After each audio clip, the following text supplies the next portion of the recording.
Chapter 5, Why You Should Forget the Past. Kenapa kamu harus melupakan masa lalu? Sunk cost fallacy.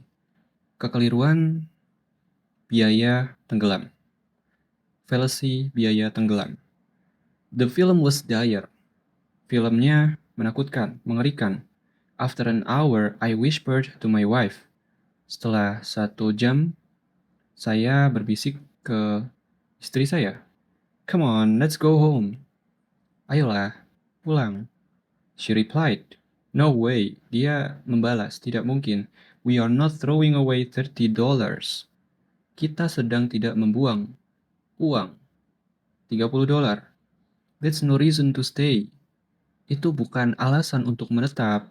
I protest. Protes saya. The money's already gone. Uang itu sudah hilang. This is the sunk cost fallacy at work. Ini adalah fallacy biaya tenggelam yang sedang bekerja. A thinking error. Kesalahan berpikir. She glared at me as if she had just bitten off a piece of lemon. Dia melirik padaku seakan-akan dia baru saja menggigit sepotong lemon. Okay, I sometimes go overboard on the subject. Saya kadang-kadang pergi terlalu overboard, terlalu berlebihan on the subject dalam hal ini. I desperately try to clarify the situation. Saya sangat putus asa mencoba untuk memperjelas situasinya. We have spent the $30 regardless of whether we stay or leave. Kita sudah menghabiskan $30 terlepas dari kita menetap, kita tetap tinggal di sini atau kita pergi. So this factor should not play a role in our decision.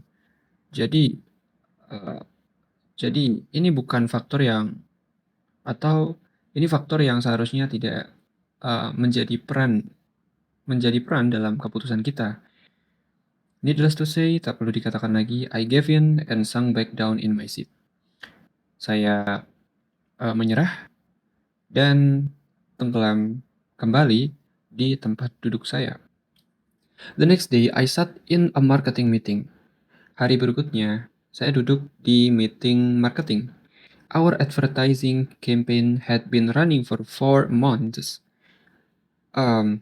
Kampanye pengiklanan kami telah sedang berjalan selama 4 bulan and had not met even one of its goals.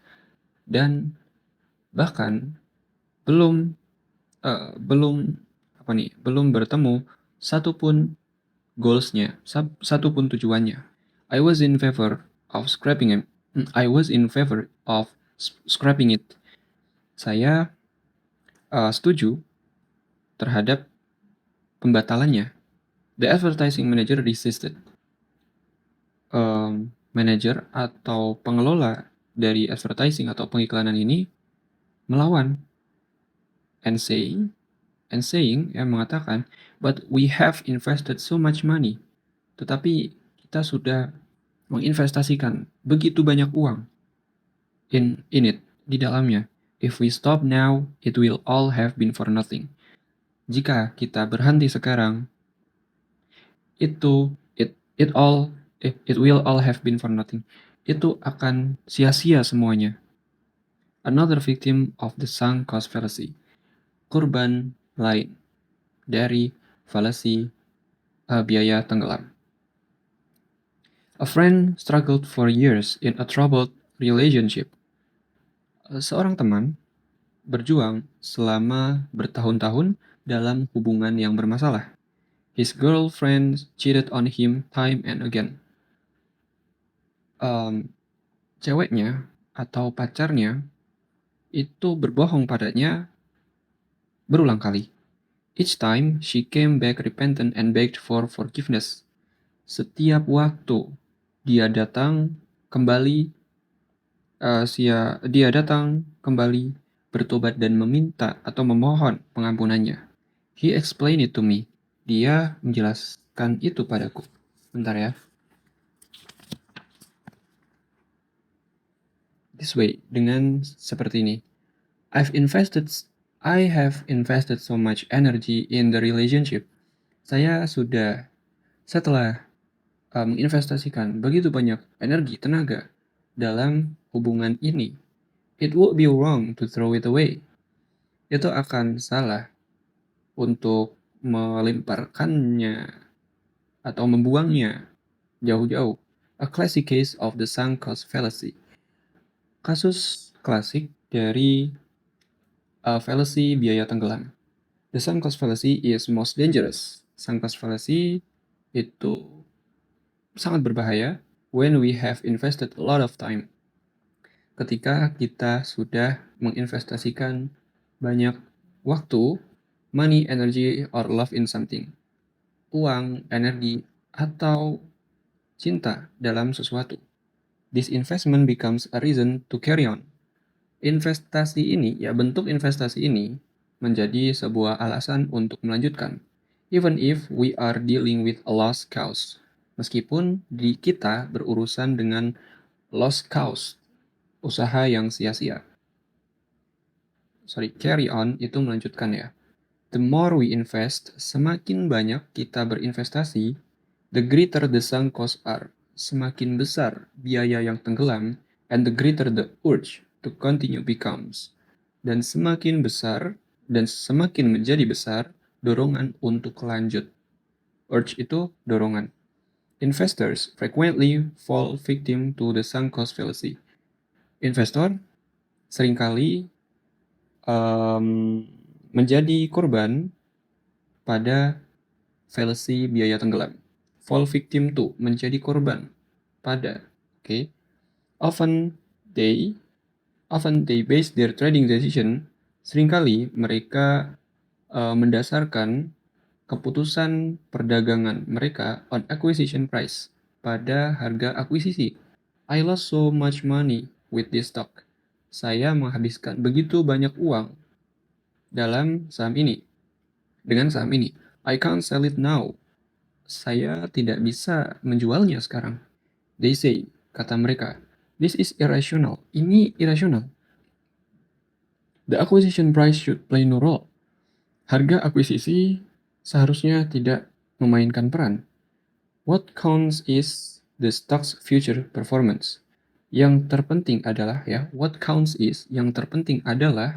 the stock's future performance, performa saham masa depan, and the future performance of alternative investment, dan performa masa depan dari investasi alternatif. Ironisnya, the more money a share loses, semakin banyak uang saham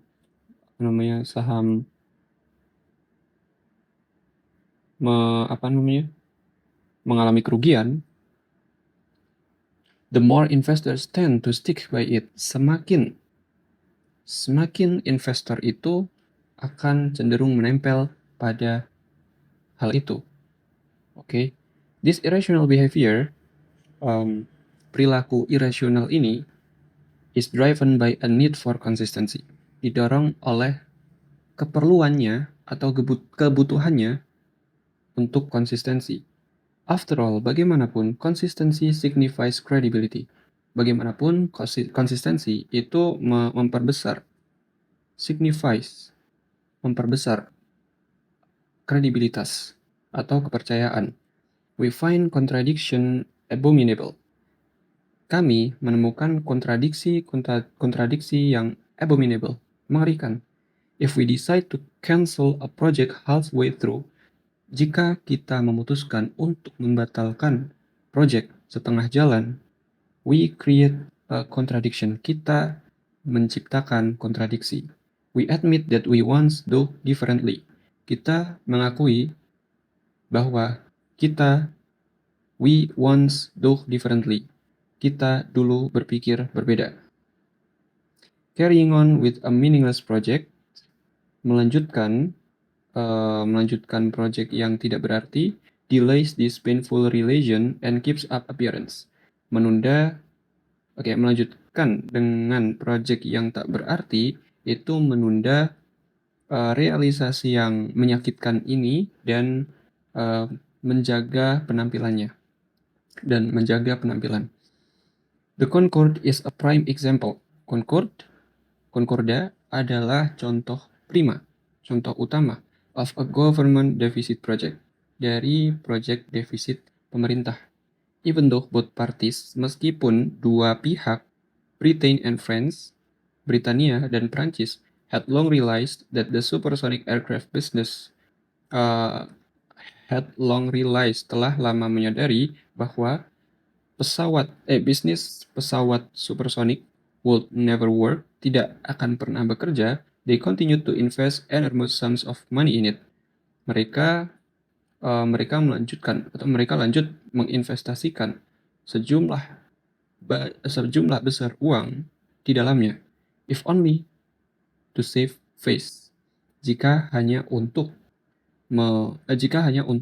menyelamatkan wajah mereka, muka mereka.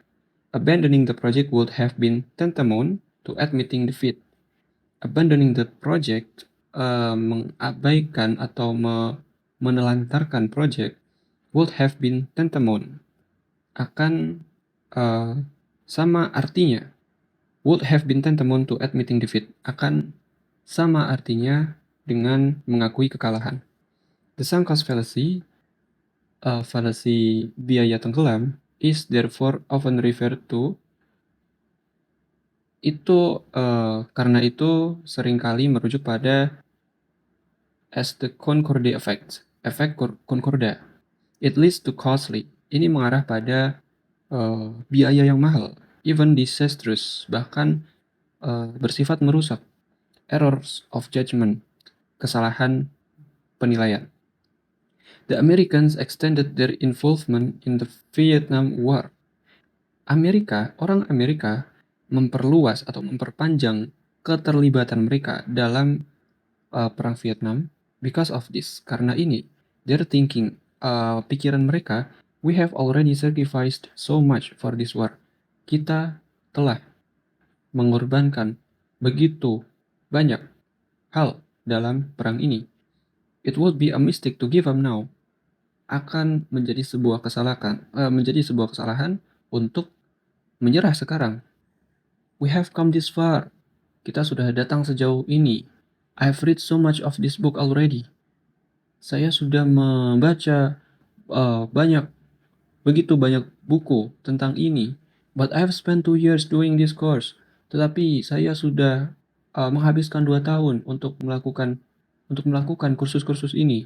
Nah, if you recognize any of this touch pattern, jika kamu mengenali satu dari beberapa pola pikiran semacam ini, it shows that the sunk cost fallacy is at work. Ini menunjukkan bahwa sunk cost fallacy sedang bekerja in a corner of your brain, di sudut otakmu. Of course, there may be good reasons to continue investing in something to finalize it. Tentu saja, ada good reason, ada alasan yang baik untuk melanjutkan investasi dalam sesuatu untuk memfinalisasikannya. But beware of doing so for the wrong reason. Tetapi berhati-hatilah dalam melakukan semacam itu untuk alasan yang salah, such as to justify non-recoverable investment. Seperti halnya untuk membenarkan investasi yang tidak dapat dipulihkan. Rational decision making atau decision making yang rasional requires you to forget about the costs incurred to date. Membutuhkanmu untuk melupakan tentang biaya yang terjadi hingga saat ini. Incurred to date, yang terjadi hingga saat ini. No matter how much you have already invested, tidak peduli berapa banyak yang sudah kamu investasikan, only your assessment of the future cost and benefits counts. Hanya penilaianmu terhadap masa depan yang memberi nilai dan memberi manfaat.